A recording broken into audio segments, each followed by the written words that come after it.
நற்செய்தி வாசகம். யோவான் எழுதின நற்செய்தி 14ஆம் அதிகாரம் இறைவசனம் 1-12 முடிய.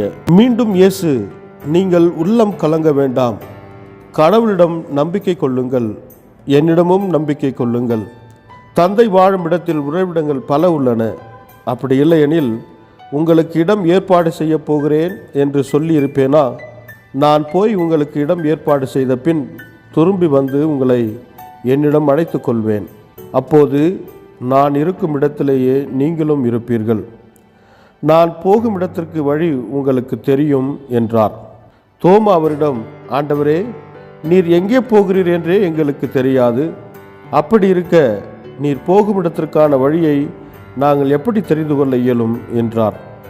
இயேசு அவரிடம், வழியும் உண்மையும் வாழ்வும் நானே, என் வழியாய் அன்றி எவரும் தந்தையிடம் வருவதில்லை. நீங்கள் என்னை அறிந்திருந்தால் என் தந்தையையும் அறிந்திருப்பீர்கள்.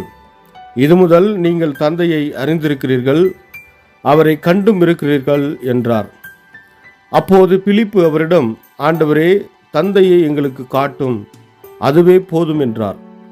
இயேசு அவரிடம் கூறியது, பிலிப்பே, இவ்வளவு காலம் நான் உங்களோடு இருந்தும் நீ என்னை அறிந்து கொள்ளவில்லையா?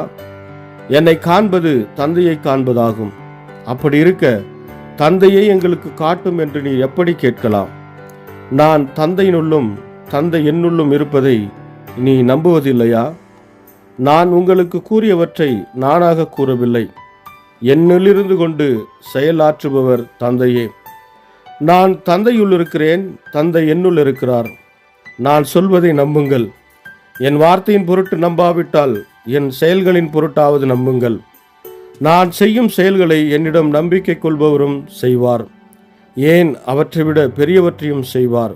ஏனெனில் நான் தந்தையிடம் போகிறேன் என உறுதியாக உங்களுக்கு சொல்லுகிறேன்.